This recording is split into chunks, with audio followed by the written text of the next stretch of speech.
Greetings, my YouTube family. Thank you so much for visiting my channel.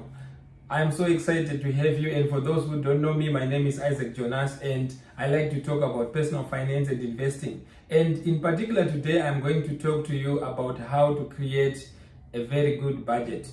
Essentially, a budget is essentially a list of the income and the expenditure items over a period of time. So the way that I like to create my budget is I just use Excel, but at the back of it, the key thing is to just understand, what are my income streams, right? Versus my expenses. Let's say, for example, my income streams, I have a full-time job, and then I have other income streams like income from investments, rental income, dividend income. Let's say I have YouTube income that is coming from creating content like this. At the end of the day, I will list all those income items, right? That would be my income side of things. Now, for me to of course live, I need to spend money, right?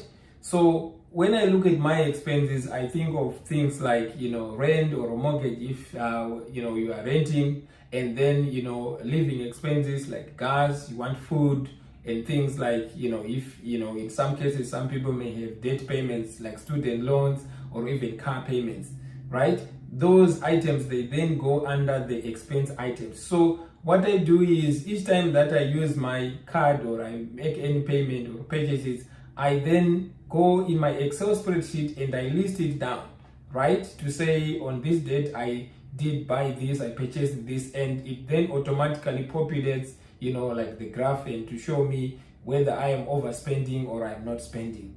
Now, the key thing now in terms of personal finance and investing that I want to share with you is that generally financial advisors, they recommend that in terms of rentals or mortgage, people should not spend more than 30% of their gross income. So that means if I'm making 100,000 a year, should not spend more than 30,000 in mortgage or in rental payments.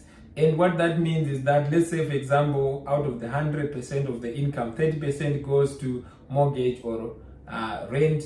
Then the other, let's say hypothetically, I spent 40% for living expenses and all other expenses, and I'm left with 30% of my income after paying taxes and everything. The key now is for the 30% that is remaining in terms of savings, right? I have said this before, is to then build an emergency fund. Mostly, financial experts, they recommend 6 to 12 months of living expenses to just have it ready in a checking account. And once you have that, and of course it's personal, sometimes some people, they are comfortable to have 2-3 months, right? For me, I like to have 6 to 12 months worth of living expenses after paying off all the debt, right?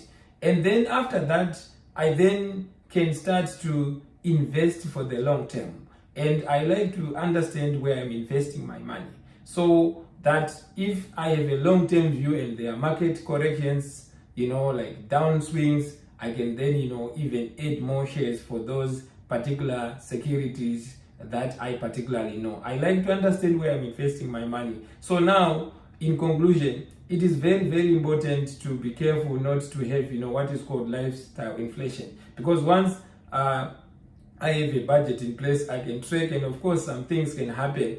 But the good thing about having a budget is once I go onto my Excel spreadsheet, I can see where there are spikes or where I'm underspending or overspending, and sort of take corrective measures. If I don't have that, then it's most likely it might likely just go off the radar, right? So that's something that I just wanted to share with you. I hope this is helpful, and for those who are interested, let me know what you think on the comments, and thank you for tuning in. And please don't forget to subscribe on this channel if you would like to check out more content like this in the future. Have a wonderful day.